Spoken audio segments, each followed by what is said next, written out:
Hi, this is Arthur, and this is a summary and explanation of Chapter 8 from the main story campaign in the game Girls Frontline 2 Exilium. We open with the Commander and Helena on the Elmo. The Commander gets a call from Groza saying they've located the dark figure they saw earlier about 18 kilometers from the Paradise base. Moreover, the Paradise base has been growing and they suspect more followers are gathering there. Groza thinks this is a good time to capture the dark figure. Not long after, Groza and her squad return with the dark figure in their custody. Colphne says the dark figure's name is Naidder. Suddenly, Naidder tries hacking the Elmo systems, but Mei Ling successfully repels her.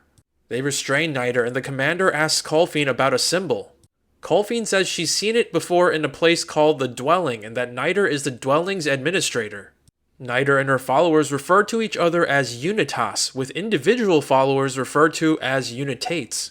Groza adds Naidder is not a doll, though parts of her body have been replaced with machinery.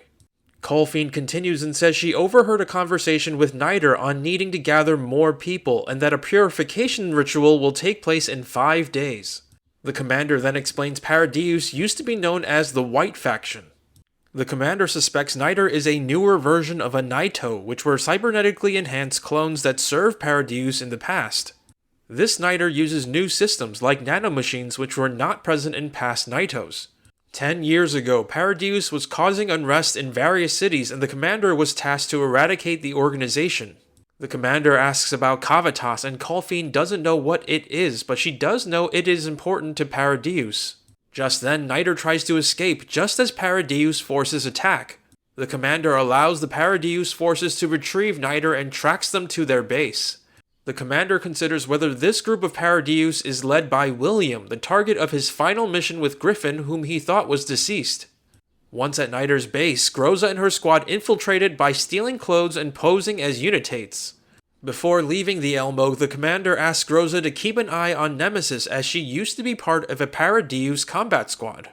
Helena also insisted on coming along, so they take her too. Once inside, they see many Naidders and Unitates.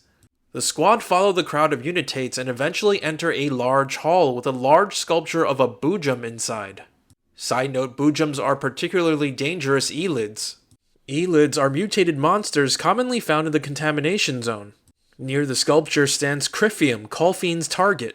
Just then, the purification ritual seems to begin and Helena becomes entranced. Helena tries to move towards the sculpture, but the squad holds her back. Before long, a dark figure enters the hall. The Unitates refer to her as Lady Naito. Lady Naito prays in front of the sculpture and selects one of the Unitates. This Unitate seems to suffer from late-stage Elid and is covered in collapse crystals.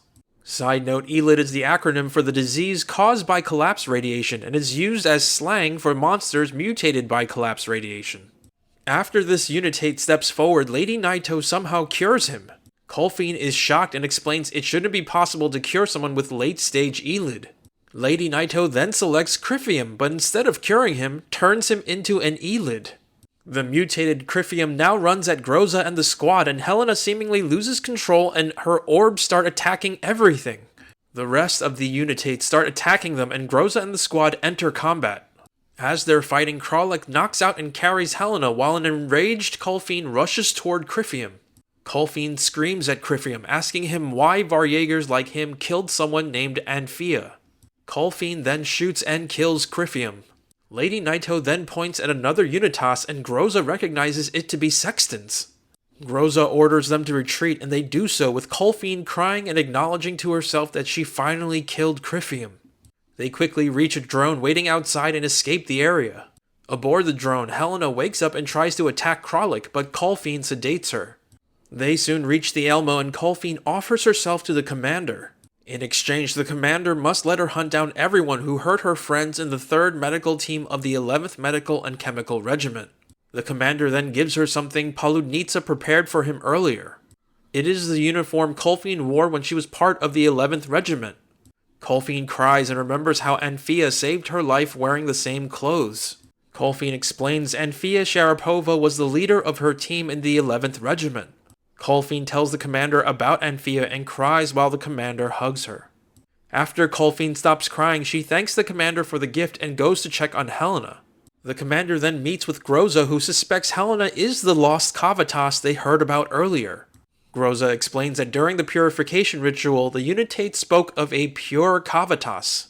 Groza suspects that was a reference to a being immune to collapse radiation, meaning Helena.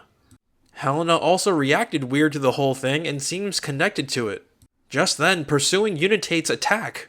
Groza and her squad fight them off, and the Unitates all retreat except for one.